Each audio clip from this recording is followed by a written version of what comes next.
This program is rated PG. It contains themes and scenes which may not be suitable for very young audiences. Parental guidance is advised. Be advised that the views and opinions of the hosts and guests do not reflect those of the station.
Good evening.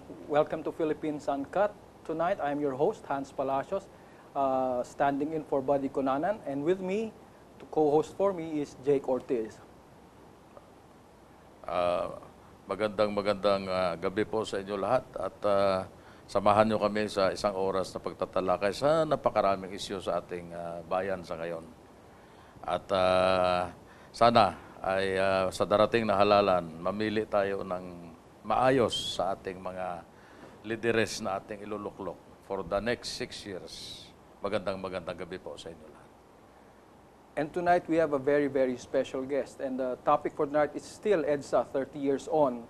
And it's appropriate that we have our guest tonight because after 30 years, our guest was there at the very beginning. And 30 years later, he's going to talk to us about the reason for his running for senator. So tonight, we want to welcome former Secretary of the DILG and the Department of Tourism, Rafi Alunan. Hi, good evening. Now, Rafi, it's been 30 years. You were there in EDSA from the very beginning. And you've served the country as a Tourism Secretary and also as DILG Secretary. And then you dropped out. You went into public service for a while. Private service, private life. You were a businessman and got dropped out of public service, and suddenly you're back. What's behind all this? Well, it's called unfinished business. You mentioned EDSA. That was 30 years ago. People ask, what's the real meaning of EDSA? Was it just the ouster of one man, the ouster of a dictatorship? Was it the return of democracy and freedom? Yes, it was that. But there's more to it. The real essence of EDSA is about self-change, self-transformation. And the reason why country, the nation, was under the heels of a dictatorship for 21 years. Actually 14 years, but 21 years under the same man, was because society was soft.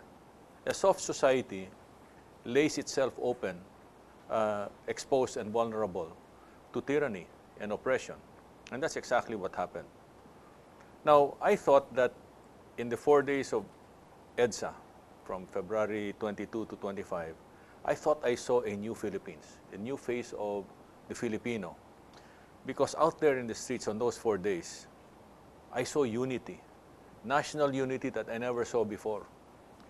And I come from Negros, and I knew that what was going on in EDSA was also going on in Negros. And there were reports from other parts of the country where people were in solidarity with what was happening in EDSA, because people were hungry for change. And for once, I could see unity, rich and poor, young and old, male and female. We were all talking to each other, helping out each other, and facing danger together. No? And I said, this is a very good beginning. Unfortunately, it didn't turn out that way. Most people thought that by getting Marcos out, our problems would be solved.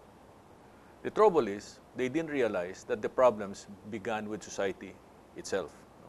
That if we didn't change the way we are, we will never become the society we want to be. 30 years down the road, Hans, I see that we haven't changed. Okay. Now, there have been intermissions during the past 30 years where things have improved. Things improved for a while. And this was, for example, during the time of President Ramos. He took over from President Cory, who had their hands full trying to stabilize government. You know, coming from a dictatorship, there's really a period where things are very unstable. Unfortunately, she had to be the one to face that. It's a good thing that Eddie Ramos, the Special Action Force, and other responsible and mature and professional members of the armed forces in the PNP supported President Eddie Ramos, who later became president. Okay. And during his time, he was able to bring the guns. He was able to bring back peace and order. He kept the guns silent.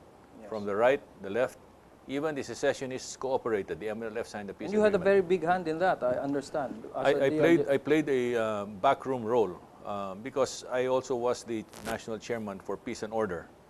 I also had the anti-terror hat. And, you know, insurgency, secessionism, terror, you know, halo-halo yan eh. And so I was very busy delivering the message of peace and unity and cooperation to the different factions. Basically, the message was the same. Enough Filipino blood has been shed. Filipinos should stop killing Filipinos. We should unite and build a nation for our children. So the first group that agreed was the RAM-SKP-YOU. Yes, yeah. I spoke to Greg Honasan about that. I said, get out of the underground, and if you wish to join the political mainstream, we'll help you, we'll support you. And that's exactly what they did. That's exactly what they did. That's what he did, and he's now senator, right? I spoke to Conrado Balweg. He agreed, except that before we could sign a peace agreement, he was killed by his brother on orders of the NPA. We had 4 years of intense discussions with Normi Suari. And because our discussions were inclusive, transparent, and consultative, we were able to get the support or the buy-in of the Mindanao community, the political clans, the sultanates, the Lumads, the Christians, no? And the Muslim Ummah. The only ones that disengaged were the MILF, which is why we continue talking to them.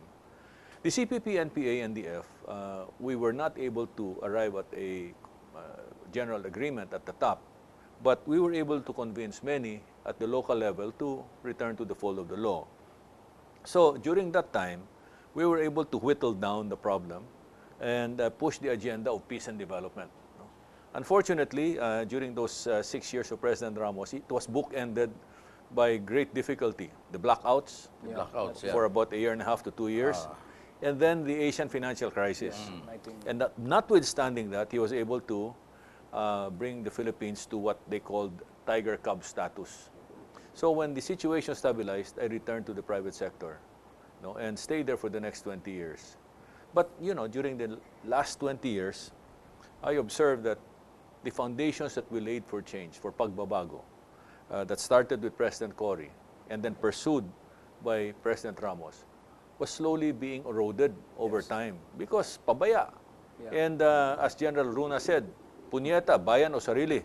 Yes. No? It turns out that over the past 20 years, walang pagbabago, and it was sarili before bayan. It's just a change of 3 weeks ago we were here with Jake, and we were talking about the phenomenon of the vice presidential campaign of Bongbong Marcos, and he seems to be the front runner. And from from reports, he's front runner by a big margin. So what we had won in 30 years ago is totally gone.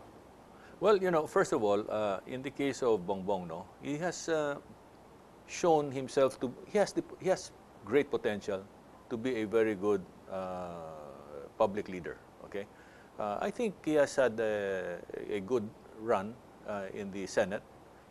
He was also governor of Ilocos Norte. Now it's Aimee, right?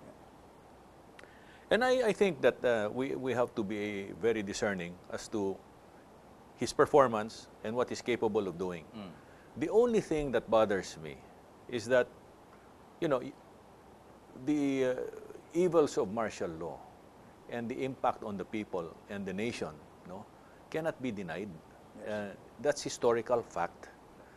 And I worry that if he continues to avoid acknowledging the mistakes of the regime, we will never be able to close the wounds that are still there. If those wounds are still open, it will continue to divide the nation rather than unite. The call of the hour today is unity. Yeah. Yes. No? And that means that it requires humility and acceptance of the wrongs that we committed in the past. Yes. That's the only way that we can reconcile and move ahead. South Africa did that. Kay Mandela. With Mandela. Mandela was imprisoned for the longest time. Yes. But they had their truth commission, and both the offenders and the victims got together, and they were honest about what they did to each other. So that was an talagang reconciliation That was, sa yes. South Africa. They were very sincere in reconciling. But they had to bury the mistakes of the past by acknowledging. But then, sa ngayon, do you think yung reconciliation sabihin na natin with the Aquino, Marcos? Well, what I'm We'll saying is that for as long as nobody in this country acknowledges their respective mistakes, the wounds that they created during, in the past will remain open. Yeah. And for as long as they're open, we will never be able to unite and reconcile. Walang closure. Walang closure. And, example is yung pagpatay kay Ninoy. Hanggang sa ngayon, hindi natin alam kung sino talaga ang tunay na mastermind. There are But, many, yes. bearing that in mind, we have to take a short break, and we'll talk about that in the next segment when we get back. Sure.